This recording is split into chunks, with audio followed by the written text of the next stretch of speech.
Today I get to tell you a story about a doctor who really changed my life, maybe even saved my life. And I'll never forget, the doctor walked in the waiting room. He's looking at the chart and he goes, "I'm looking for an Edward Mylett." And I go, I'm Ed Mylett. And he looks at me and he looks at his chart and he goes, "Wow, oh my gosh." Already my heart's like, "What?" He says, "I can't believe these arteries are in that young a body." What he could have done is just gone right into what was in the scan, right? "Hey, here's what I've got. Here's the prescription. Here's what you need to do." Isn't that what a good doctor would do? He did not do that, because that doesn't create change. He looks at it and he says, "Young man," he says, "do you have children?" And I said, "I do." And he said, "So I assume you're married?" And I said, "Yes, sir, I'm married." And he says, "Well, how old are your kids?" I said, "My son, Max, is 2. He goes, "As good as you is thinking of having kids, wait till you have grandbabies someday, if you're lucky enough to be around to have them." And he goes, "So, okay, so your son's 2. Do you have another one?" I said, "Yes, my daughter is 6 months old." "What's her name?" I said, "Bella." He goes, "That's wonderful." He goes, "Let me ask you a question. Do you want to walk her down the aisle on her wedding day, Ed? Or would you like her to be on the arm of another man because you're gone?" I said, "Excuse me?" He says, "I want you to listen to me, son. If you keep going down the path you're going down right now, with your genetic history, with the way you're eating, with your lack of working out, you will not be there to walk your daughter down the aisle on her wedding day. She will be on the arm of another man who's probably married to your wife at that time, and that's who her father will be in those days." I went, "My gosh." And I said, "What's in the scan?" And he said, "Here's the good news. If you do what I tell you to do, and you start eating correctly, and you get on the right medication, I feel very confidently that someday you can be there when your son graduates high school and when your precious daughter walks down the aisle on her wedding day so she can have that first dance with you." And I have to tell you, that changed my life. It literally altered me in one moment, one decision, one conversation, one doctor, one set of leverage, completely changed my life. I have literally thought of Bella's wedding day probably hundreds of thousands of times, to get myself to eat better, to drink more water, to stay true to my nutritional program and the medication that I take, and especially working out. What's got me in the gym now for 30 straight years, 5-6 days a week, consistently, is Bella's wedding day. And those are the things that change our life.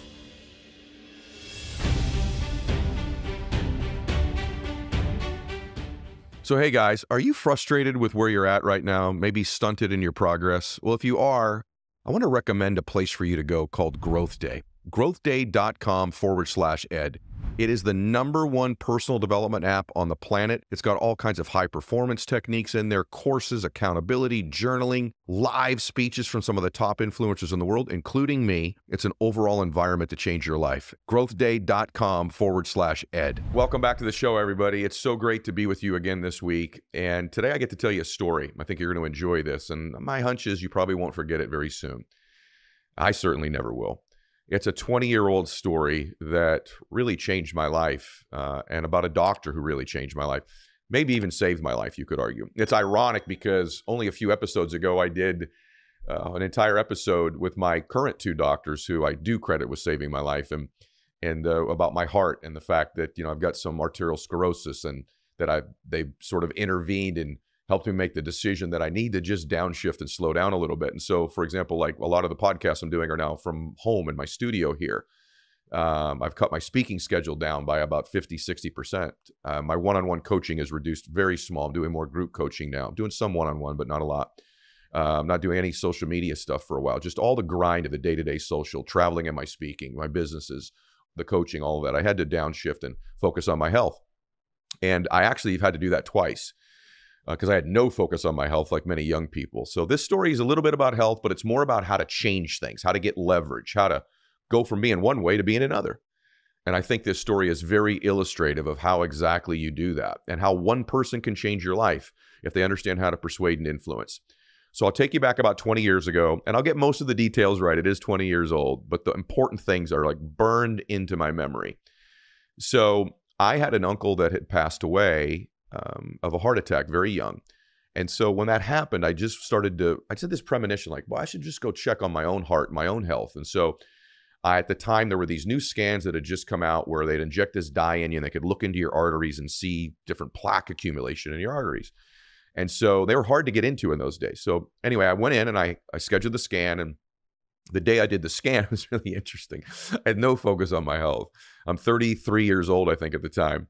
And I never forget this. You go in and you do the scan. They inject a dye in you, and it takes a little bit. And then when you're done, back in those days, they would say, you can come back in a couple hours and the doctor will give you your results. And so I'll never forget, I went to lunch in between those 2 hours. Super unhealthy lunch. I ate this big old burrito for lunch, like just a dude who was not focused at all on his health. And so I remember I ate the burrito and then I had to wait in the car and then I came back in. And what I didn't know is that there was there's a difference. Would you agree with me between like a great doctor and a pretty good one? A great dentist who they treat your pain the right way and they're gentle and they get the job done, and a so-so one. Big difference between a great father, a great mother, and a pretty good one, right? A really great athlete that's in professional sports and some of the good ones. There's a big gap between good and great in life, and that gap matters.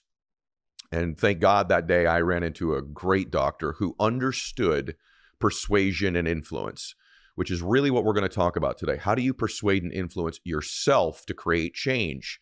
And so I call this Bella's wedding day story. So I'll take you all the way back. At that time, my son, Max, I believe, was about 2 years old, year and a half, 2 years old. And Bella was about 6 months old, my daughter.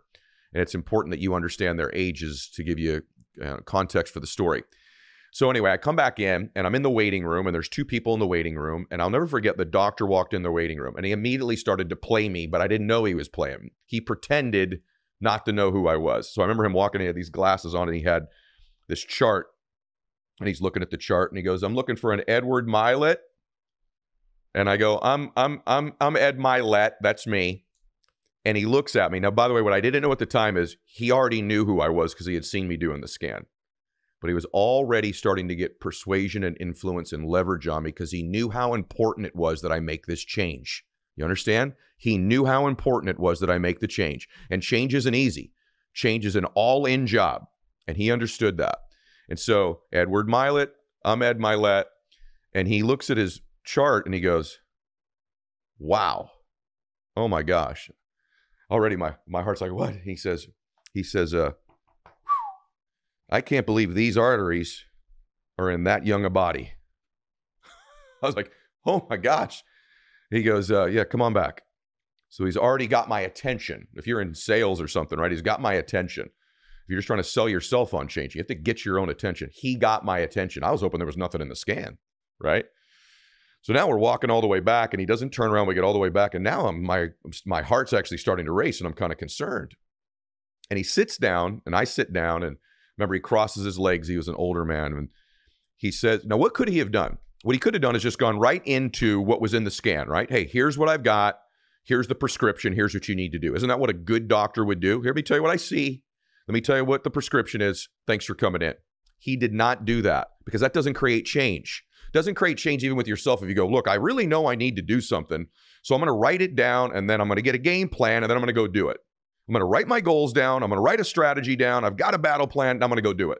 If you listen to this show for a while, you've heard me and my guests talk a lot about how critical it is to have your wellness goals in order, especially lately with me. So you know how powerful visualization is. When you visualize yourself 1, 10, 30 years from now, you've achieved all your goals. Ask yourself this: am I healthy at that point? In your visions, of course you are. But like anything else, without a plan to get and remain healthy, you can't hit the goal. And that's why I'm so thrilled to be partnering with Life Force. It's co-founded by my good friend Tony Robbins and Peter Diamandis. Life Force is a leader in proactive care. The Life Force membership includes everything you need to understand your wellness and help you make good decisions today that keep you on track in the future for your health.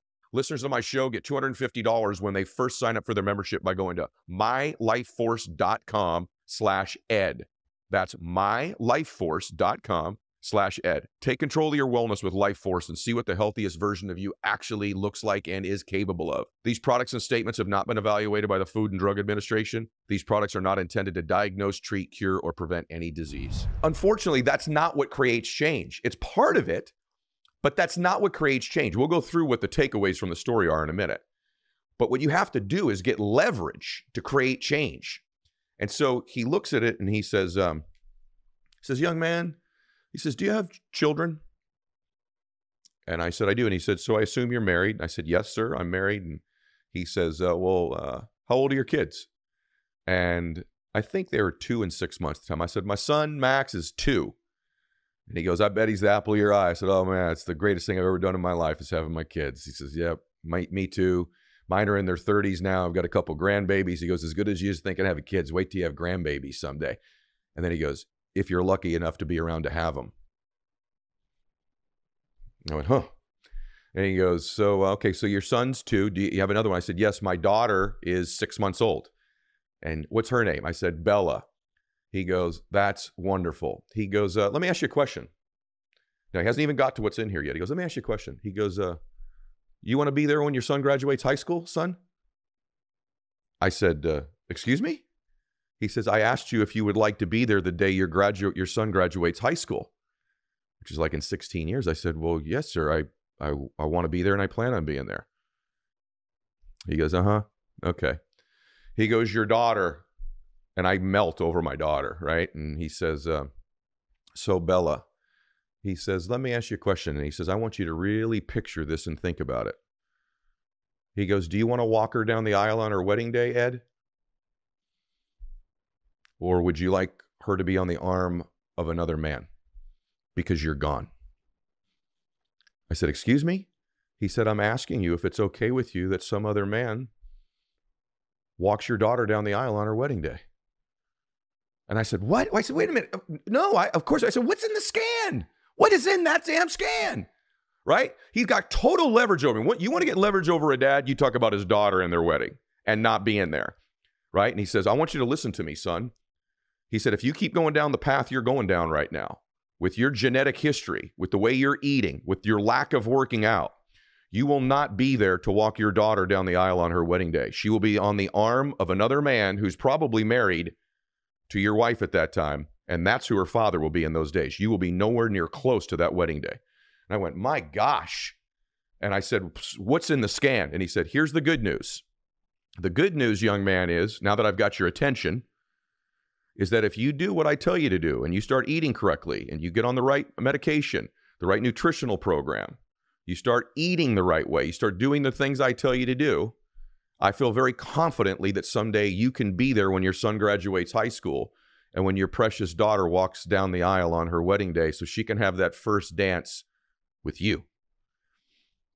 And I have to tell you, that changed my life because I leaned in and said, tell me exactly what I need to do. Now, he got leverage. Now, how many doctors would have done that? Not most. Most would have just said, hey, sit down. Great. Nice to meet you. Hey, look, you've got this artery's a little bit blocked. This one's the widowmaker. There's blockage in there as well. You've got some plaque accumulation. Here's a statin, and you should start eating clean. Here's a pamphlet on what you ought to do. And I would leave there with no change. But that's not what he did. What he did is he did a few things that I'm going to point out to you. But I can tell you this. To this day, right now, people ask me, hey, Ed, you're in pretty good shape. Why do you do that? Do you know how many mornings when I've gotten up and I didn't get home until 2, 3 o'clock in the morning, and I'm up at 5:30, 6 o'clock, and I don't want to go to the gym? You know what comes up? Bella's wedding day. Bella's wedding day. When I'm traveling on the road and I'm at a hotel that doesn't have a good gym and it's freezing outside and I don't want to go work out in the cold, Bella's wedding day. Bella's wedding day. When I got a plate full of food in front of me most of the time that I know is not healthy, Bella's wedding day. People have asked me, because I'm 53 years old this next month, you know, you're a relatively fit guy. Why is that? Well, of course, you want to make sure you have a good presence and you want to look your best and all those things. But I can tell you that I'm a relatively fit man, however fit you think I might be. Bella's wedding day. It changed my life. It literally altered me in one moment, one decision, one conversation, one doctor, one set of leverage, completely changed my life. I have literally thought of Bella's wedding day probably hundreds of thousands of times to get myself to eat better, to drink more water, to stay true to my nutritional program and the medication that I take, and especially working out. What's got me in the gym now for 30 straight years, 5, 6 days a week, consistently, is Bella's wedding day. And those are the things that change our life. And so you got to have a Bella's wedding day type story in your life if you're going to create change. I'm going to give you a few points, essentially 4 points that are takeaways from that story, because in that story are the clues of how to create change with yourself or change for other people. So if you want to help change people you want to help them, buy your product or service, you want to help change their life, change your kids, and especially change within oneself, which is what I'm going to focus on today. So I'm going to give you 4 keys that come from that story. I got to tell you, I'll bet today you will not forget Bella's wedding day, because I certainly haven't. So what are the 4 keys? Number 1 key from Bella's wedding day story from many years ago, 20 years ago. Why matters most. You show me somebody with a big enough why, a big enough reason, I will show you somebody who will solve for how to do it, for what to do. I will promise you that. Why is the most important thing. You give a father a story like not being there, and the mental picture in my mind of some strange man that I've never met before having that first dance and walking Bella down the aisle on her wedding day. I'll do anything to make sure that doesn't happen. I'll do anything to be there. And I can tell you, I've done just about anything. In fact, my doctors that I'm with right now, part of that journey of staying healthy, where I found both of them, Gabrielle and Amy, is because I want to be there on that day and beyond. One of the reasons I'm willing to take this sort of downshift to some extent is, yes, I'd love to help more people. And yes, I'm going to contribute. And yes, we've got one of the #1 podcasts in the world. And I'm one of the top speakers. And my businesses are growing. And all that matters. And I want to help all kinds. I want to continue to help millions of people that I've been blessed to help. But not more than I want to be there for Bella's wedding day. And so number 1 key is why matters most. And if you say, I don't know what my why is, I can tell you. Let me give you a hack to find your why. Your why will always be your dreams, whatever your dreams are, or other people. Whys can be distilled down always into dreams or other people. Doing something for other people that you love or proving people wrong. And what I will tell you under the why is that love is the biggest force in the world. When you attach your love for another person and your willingness to do it, because you won't do much for you, will you? You just, all your life you've given to other people. And I'm not going to spend the next 10 years trying to get you to change that. So what I want to do is leverage your model of the world. Your model of the world is you always give to others more than you give for yourself, don't you? You're always the last one in. You're always feeding everybody else. You're always caring for everybody else. You always seem to come last, right? And we could try to rework that, but the truth of the matter is, I think that's a beautiful thing that you love people so much. So what I want you to do is I want you to leverage that love for your dreams, your love for these other people that you want to do something for. There's a lot of reasons why I've stayed pretty fit and healthy most of my life, in spite of my cardiovascular disease, in spite of my genetic bad hand that I've been given. I'm here today to be able to do this episode, and I'm hoping to be here 5 years from now in this downshift that I'm taking, because I love my family so much. I love Bella so much. Heck, I want to be there for Bella's daughter's wedding day. So remember this, love is the biggest force in the world, and that will help you solve for the hows, the whats, and the wheres. Number 2 thing that's a key from the Bella's wedding day story is it created a trigger for me. You got to be able to get a trigger in your life. A trigger can be something auditory that you hear, verbally something you say, something you see, or something physical you do. I can tell you instantly, Bella's wedding day, that saying became a trigger for me. I say it out loud. I think it. Now, sometimes a trigger can be, by the way, here's how a trigger is established. In a high emotional state, you do something to anchor that to the emotion. So in a high emotional state, you snap your fingers. In a high emotional state, you grab your ear. That's why there's certain things that trigger you to this day. High emotional state, you hear a song from high school and it takes you right back to that moment, or your first kiss, or whatever it might be, right? There's triggers, right? There's certain things that have happened. A strange trigger I have is one year I had, on New Year's Eve, in the daytime, I ate a tuna melt. It was bad tuna melt. And I had the worst food poisoning all of that New Year's Eve. I mean, terrible. My family was at dinner. I couldn't go, and I'm sweating and throwing up, and it was horrible. To this day, if I smell a tuna melt, I get sick to my stomach. That's a trigger for me to feel sick. And so triggers can be physical, auditory. They could be something that you see or something that you say. And in my case, Bella's wedding day is a trigger to get my butt up and do something about it. So create a trigger in a high emotional state, link it. You'll see athletes do this all the time. They'll get in the batter's box, tap the plate twice, put their hands up. That's their trigger. They're in the go zone. You can see a golfer go through their pre-putt routine, right? They go through their pre-putt routine, and that puts them, that's their trigger to get in focus. Tom Brady used to say, let's effing go. That was his trigger. I believe, even though it was a play that he was calling, I believe Omaha, when Peyton Manning would be under the center, even though that was a play call, was still a trigger of sorts. So athletes have mastered this, but people that aren't athletes haven't taken advantage of the thing they see them doing all of the time. Successful people create triggers. By the way, trigger could be a sign that you see. It could be a person. Believe it or not, some people trigger us, don't they? Some words trigger us. And so if that's true in the negative, you can make that in the positive. Bella's wedding day is a trigger for this man right here. And that trigger is to go into action on nutrition, hydration, medication, fitness, mindset, assistance and help, making sure I find the best medical doctors to help myself.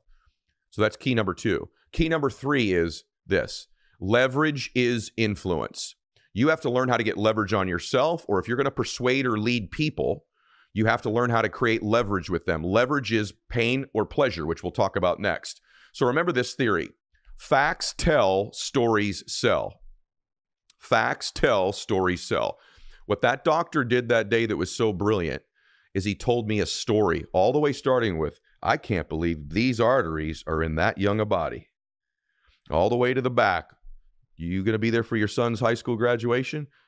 Who's going to walk your daughter down the aisle on her wedding day? He told me a story that I linked, because he could have given me all the facts. Hey, listen, this one's 20% block, this one's 11, this one's 32, your cholesterol's this, your lipoprotein A is that. Those are just facts. That wouldn't have sold me. He told a story that he linked to the facts. So when you're going to get persuasion on other people or yourself, facts tell, stories sell. Tell a story and then link it to the facts. And same with yourself. If you're going to get yourself to do something, you can't just say, well, I've got to get in shape. I'm 25 pounds overweight.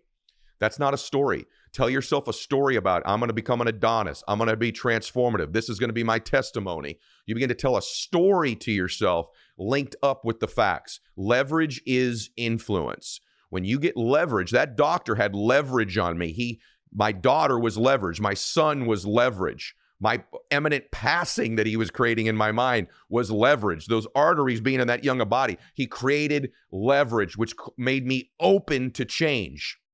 People won't change unless there's some type of leverage that's created. And then lastly, fourth, what is leverage? How do we make decisions? When I'm trying to get leverage on myself or on someone else, leverage is, by the way, just means persuasion. And the mechanism of change all the time, every decision we make in our life is either to gain pleasure or avoid pain. I'll say it to you again. Every decision you make, everyone, is to gain pleasure or avoid pain. Once you understand that formula, you learn how to leverage gaining pleasure or leverage avoiding pain. And in my life, I've been pretty good at using both mechanisms. So, I mean, every decision you make, like I decided today to get up and brush my teeth and brush my hair and get dressed a certain way to be presentable on the podcast today. You could say I either did that because I want to make sure that I look good and feel good about myself to gain pleasure, or the pain of feeling like I look like crap and not looking good. Right? When we decide to eat, you either eat because you want to avoid pain and you're suppressing some pain, or you have hunger pains and you're hungry, or you eat for pleasure, either the taste of it or the nutrition, or that's going to make you healthy and strong. Everything you do, once you understand, why do I do what I do? And you break it back down to its most basic form, its mechanism of design is to gain pleasure or avoid pain. And I've learned to use both leverages. I'll use gaining pain. Sometimes I'll use fear as my friend. If I don't do this, I might lose that. Or if I don't do this, this could happen. That's okay. It's not, people try to always avoid pain. There's nothing wrong with leveraging pain. Pain is designed in life to get us to focus and pay attention to something, right? Right now, my lower right back's really painful right now. That my body telling me, pay attention to this. Pay attention to this. And so if you could learn to gain leverage on yourself more often and do it in a healthy way, I can tell you that most people I know that are successful for a long time in their life, it's pain avoidance. That's their number one mechanism, because they just don't believe enough that they're going to win, that it's going to be pleasurable. But I will warn you about that. What I will warn you about is that eventually you can fry yourself if you're always only leveraging pain. The smart person here will learn to leverage both pain and pleasure. And I think there become a point in your life where you transition, where you're doing things to gain pleasure and bliss more often than just to avoid pain. I'm not one of these people that believes everything you've got to do is to gain bliss. Everything you got to do is to gain happiness. I believe there's contrast and contradictions in life that see the painful times make the pleasurable times that much more sweet. But when you're always only avoiding pain, when your mechanism is to just worry and fear and getting leverage always just on pain, that's a dangerous way to run your life. It'll work short term. A lot of athletes, a lot of great coaches talk about leveraging the dark side or leveraging, intensity and passion or fear. And it's an unbelievably awesome thing. And most of the greatest athletes in the throes of their career leveraged pain more than they did gain pleasure. In fact, if you ask the average athlete, it's incredible. I've asked a lot of them, what was more emotional for you, the pleasure of winning a Super Bowl or the pain of losing it? And I'd say about 85% say the pain of losing it was worse than the pleasure of winning it. And so a lot of athletes, a lot of top performers operate out of pain. And that's okay. But that's why athletes' careers aren't an entire lifetime, because you can't go your entire life leveraging pain. You have to design a life that eventually is to gain bliss as well at the same time. So what I would encourage you to do when you're leading your business, when you're working with your children, right, is you have to understand that sometimes you need to leverage pain. That's the leverage you're going to get. But the healthy way long term is to begin to learn to leverage pleasure in a way, bliss in a way that serves you the most. Pain is like something you're moving away from. Bliss and success and happiness, peace, that's like a magnet you're being pulled towards. And it actually ultimately, to me, long term, is something that's more sustainable. And that actually is easier to do because it's got a magnetic and gravitational pull to it. That's incredible. Another reason is that pain is usually you're lying to yourself about fears and worries that aren't real.